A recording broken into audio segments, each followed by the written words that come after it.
बिस्मिल्लाहिर्रहमानिर्रहीम। आज का हमारा टॉपिक है राउल्स लॉ के हवाले से।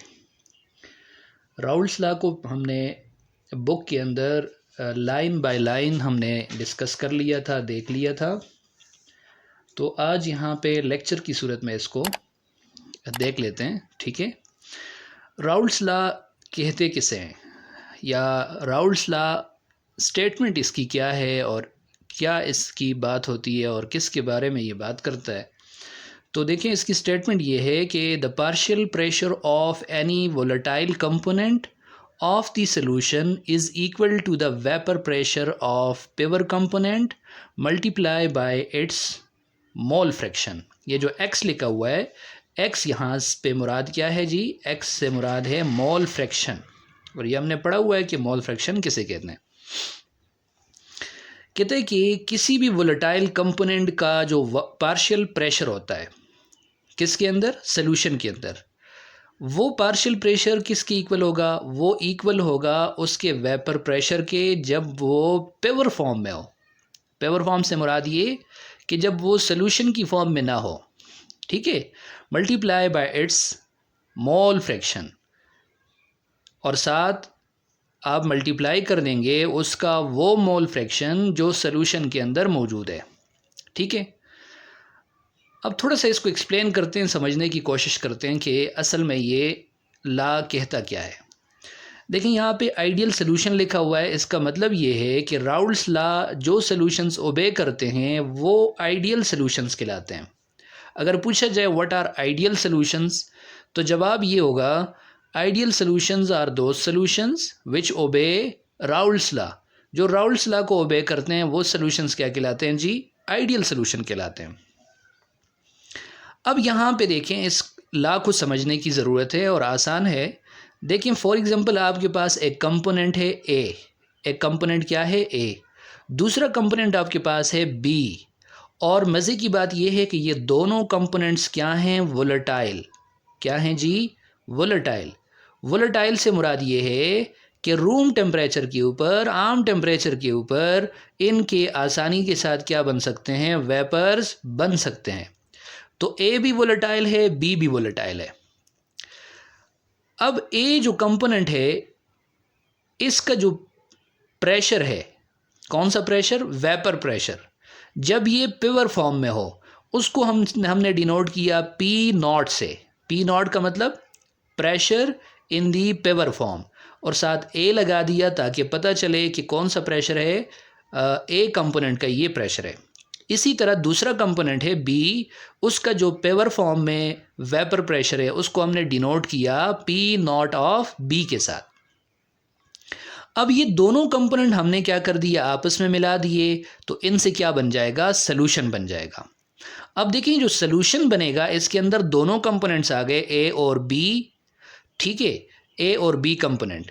अब यहाँ पे देखें, इस तरह की कोई तरतीब होगी कि आपके पास ये क्या है? ये एक कंटेनर है, ठीक है। ये कंटेनर आपने लिया है और इस कंटेनर के अंदर आपने क्या कर दिया? ये ए कंपोनेंट और बी कंपोनेंट, ए कंपोनेंट और बी कंपोनेंट हमने क्या कर दिया? डिज़ोल्व कर दिया, आपस में क्या कर दिया? मिक्स कर दिया।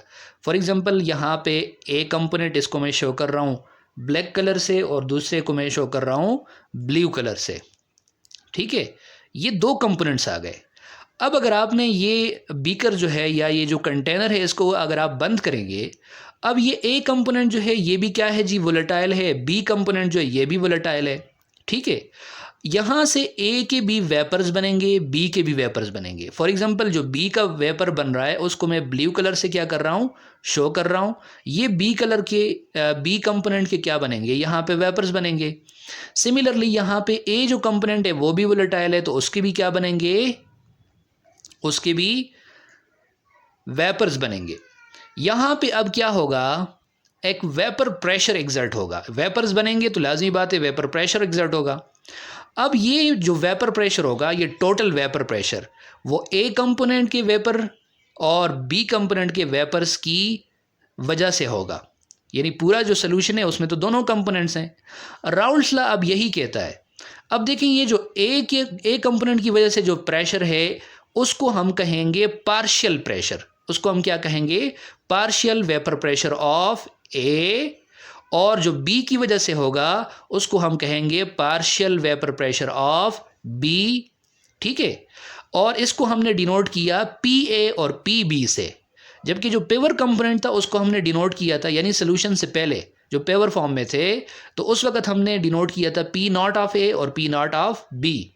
तो राउल्ट्स लॉ ये कहता है कि इस सोल्यूशन के अंदर ये जो वोलेटाइल कंपोनेंट्स हैं इनका जो पार्शियल प्रेशर होगा, यानी ये पी ए और पी बी, ये जो दो कंपोनेंट्स हमने लिए हैं, ये पार्शियल प्रेशर ऑफ ए और पार्शियल प्रेशर ऑफ बी, ये किसके बराबर होगा?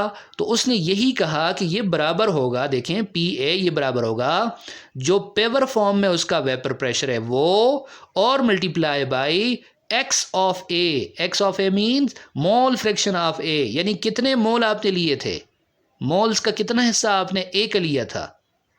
ठीक है, अब देखें जितना मोल फ्रैक्शन ज़्यादा होगा तो उतना ही पार्शियल प्रेशर भी क्या होगा, ज़्यादा होगा। जितना पेवर फॉर्म में इसका प्रेशर ज़्यादा होगा उतना ही इसका पार्शियल प्रेशर भी ज़्यादा होगा। यानी इन दोनों के साथ कौन सा रिलेशन है, डायरेक्ट रिलेशन आपको नज़र आ रहा है। सिमिलरली देखें पार्शियल प्रेशर ऑफ बी जो होगा पी बी, वो किसके बराबर होगा, P not of B multiply by उसका मोल फ्रैक्शन जिसको हमने एक्स ऑफ बी से डिनोट कर दिया।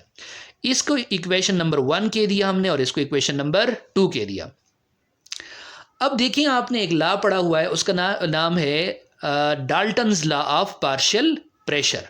Dalton's law of partial pressure वो क्या कहता है, देखें Dalton's law of partial pressure ये कहता है कि जो टोटल प्रेशर होगा वो किसके बराबर होगा, एक कंपोनेंट के प्रेशर प्लस दूसरे कंपोनेंट के प्रेशर, यानी जितने पार्शियल प्रेशर्स हैं उनको क्या कर दो, सम कर दो, तो क्या बन जाएगा, टोटल प्रेशर बन जाएगा। सिंपल सी बात है, ये पूरे सोल्यूशन का जो टोटल प्रेशर लगेगा वो किसके बराबर होगा, ए कंपोनेंट की वजह से जो प्रेशर होगा और बी कंपोनेंट की वजह से जो प्रेशर होगा, इन दोनों के बराबर होगा ना। यही बात है, डाल्टन लॉ ने यही कहा। अब देखिए यहाँ से टोटल प्रेशर जो सोल्यूशन एक्सर्ट करेगा वोलेटाइल कंपोनेंट्स का, ये किसके बराबर होगा, partial pressure of A plus partial pressure of B, और इसको हमने इक्वेशन नंबर 3 कह दिया। क्या कह दिया, 3। अब देखें ये पी टी, इसको मैं डिनोट कर रहा हूँ पी टोटल के लिए, पी टोटल या पी टी इसको कहते हैं। ये किसके बराबर हो जाएगा, देखें पी ऑफ ए की वैल्यू क्या है, P not of A multiply by x of A, ये इसी तरह लिख लिया, प्लस ये वाला plus P B partial pressure of B किसके बराबर है, P not of B multiply by its mole fraction. ठीक है, अब जब यहां तक इक्वेशन आ गई, फॉर एग्जांपल इसको मैं इक्वेशन नंबर 4 कहता हूं। ठीक है, इक्वेशन नंबर 3 ये आ गई थी और इसको इक्वेशन नंबर 4 कहते हैं। अब यहाँ से देखिए एक चीज़ आपने पढ़ी है कि जितने भी मोल फ्रैक्शन होते हैं किसी सोल्यूशन के अंदर तो उनका सम जो होता है वो किसके बराबर होता है, यूनिटी के बराबर होता है, ये हम पढ़ चुके हैं। अब यहाँ पे कितने कंपोनेंट्स हैं, 2 कंपोनेंट्स हैं, ए और बी। तो एक्स का ए कंपोनेंट का जो मोल फ्रैक्शन होगा यानी एक्स होगा, और जो बी कंपोनेंट का मोल फ्रैक्शन होगा, जब इन दोनों को आप सम करेंगे तो ये किसके बराबर आएगा, 1 के बराबर आएगा। ये किसके बराबर आएगा, 1 के। अब 1 के बराबर जब ये आ रहा है तो मुझे बताएं एक्स ऑफ ए अगर मैं फाइंड करूं तो किसके बराबर होगा, एक्स ऑफ ए को इसी तरफ छोड़ दें और इक्विलिटी के उस साइड एक्स बी को ले जाएं, तो यहाँ पे ये प्लस हो रहा है, यहाँ पे आके ये 1 माइनस क्या हो जाएगा, एक्स ऑफ बी। अब यहाँ से एक्स ए की वैल्यू आपके पास आ गई, किसकी वैल्यू आ गई, एक्स ए की। यही एक्स ए की वैल्यू ला के यहाँ पे पुट कर दें, ये एक्स ए की वैल्यू ला के इक्वेशन नंबर 4 में पुट कर दें, तो क्या हो जाएगा, पी टोटल या total pressure P not of A यानी pressure in the pure form of A component multiply by x of A किसके बराबर होगा, 1 माइनस एक्स बी, ये 1 minus x B. Similarly P not of B multiply by x of B अपनी जगह पे रह गया। अब यहां से देखें P not of A multiply by 1 क्या हो जाएगा, पी नॉट ऑफ ए ही हो जाएगा, और P not of A minus x B तो क्या हो जाएगा, P not of A multiply by x B. ये खोल दिया ब्रैकेट, ये इसके साथ क्या कर दिया, मल्टीप्लाई कर दिया, प्लस क्या हो जाएगा, P not of B multiply by x of B, x of B, ये उसी तरह सेम इसी तरह रह गया। ठीक है, अब देखें जो टोटल प्रेशर होगा ये किसके बराबर होगा, यहाँ पे मैं डिस्कस कर लेता हूँ। ये टोटल प्रेशर मज़ीद इसको अगर हम आगे लेके जाए इस इक्वेशन को तो क्या बनेगा, देखिए यहाँ से बनेगा पी टोटल या पी टी से मैं डिनोट कर रहा हूँ, ये किसकी इक्वल हो जाएगा, देखें यहाँ से देखें पी नॉट ऑफ ए, इसको दोबारा लिख लेते हैं, P not of A minus P not of A into x B plus P not of B into x B. अब यहाँ से देखें मैं इसको ऐसे लिख सकता हूँ कि पी नॉट ऑफ बी, इसको मैं ऐसे करके लिख सकता हूँ, देखें, या इससे पहले एक और काम करें, यहाँ से क्या हो जाएगा पी नॉट ऑफ बी, या चले ऐसे ही कर लेते हैं, पी नॉट ऑफ बी को पहले लिख लें, क्यों, इसके साथ जो प्लस लगा हुआ है, देखें ऐसे लिख सकता हूँ मैं P not of B into x of B. इसके बाद ये वाला लिख लें तो ये इसके साथ क्या है, माइनस है, minus P not of A into x of B, ठीक है, और इसके साथ प्लस है तो ये आखिर में आप लिख सकते हैं इसी तरह पी नॉट ऑफ ए, इसी तरह आपने लिख लिया। अब देखें यहाँ से देखें तो आपके पास एक्स ऑफ बी इधर भी है और एक्स ऑफ बी इधर भी है, यहाँ पी नॉट ऑफ बी है और पी नॉट ऑफ ए है, तो क्या मैं ऐसे लिख सकता हूँ P not of B minus ये वाला पी नॉट ऑफ ए, और ये ब्रैकेट में बंद करके एक्स ऑफ बी को क्या ले लूँ, अगर मैं कॉमन ले लूँ तो ले सकता हूँ, यहाँ पे मैंने इसको क्या ले लिया कॉमन, प्लस क्या रह जाएगा पी नॉट ऑफ ए, क्या रह जाएगा पी नॉट ऑफ ए।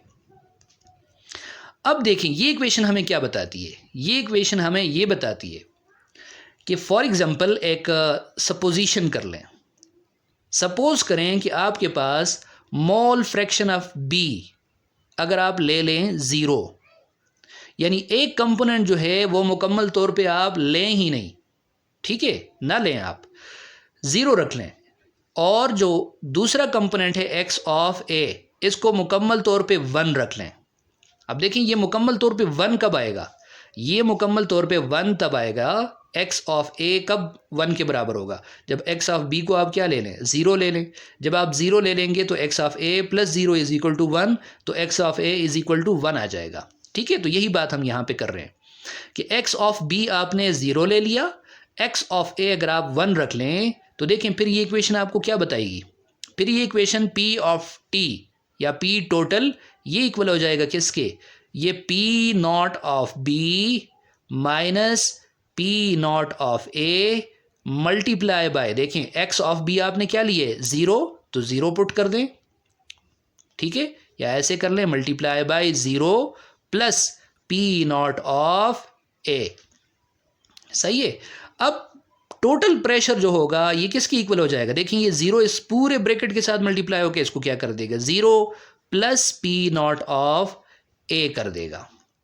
अब इसका क्या मतलब हुआ, देखें इसका मतलब ये हुआ कि अगर आप एक्स बी रखते हैं, अगर आप एक्स क्या रखते हैं बी रखते हैं, सॉरी एक्स ऑफ बी आप क्या रखते हैं ज़ीरो रखते हैं, एक्स ऑफ बी ज़ीरो रखते हैं, यानी mole fraction of B component आपने ज़ीरो रख लिया और मोल फ्रैक्शन ऑफ ए जो है वो पूरा आपने वन ले लिया, यानी बी कंपोनेंट है ही नहीं, तो फिर टोटल प्रेशर किसके बराबर ही होगा, लाजमी बात है वो सिर्फ और सिर्फ किसके बराबर ही होगा, ए के बराबर ही होगा, और वो ए जो है वो बिल्कुल अपने पेवर फॉर्म में पड़ा हुआ है, तो पी टोटल जो होगा वो किसके बराबर होगा, P total is equal to P not of A के इक्वल ही होगा।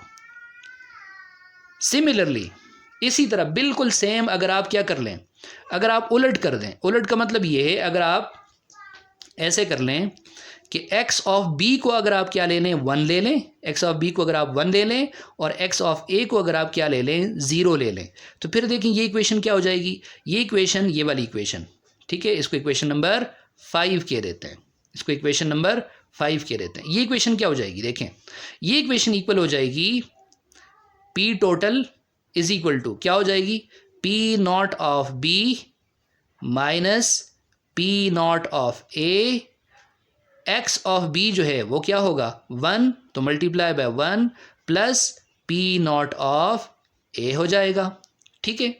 अब यहाँ से देखें क्या होगा, ये 1 मल्टीप्लाई करें तो आपके पास आता है P not of B minus P not of A और plus P not of A, P not of A. तो यहाँ से क्या हो जाएगा देखें, पी नॉट ऑफ बी जो है, सॉरी पी नॉट ऑफ ए जो है, P not of A minus और प्लस आपस में क्या हो जाएंगे, कैंसल।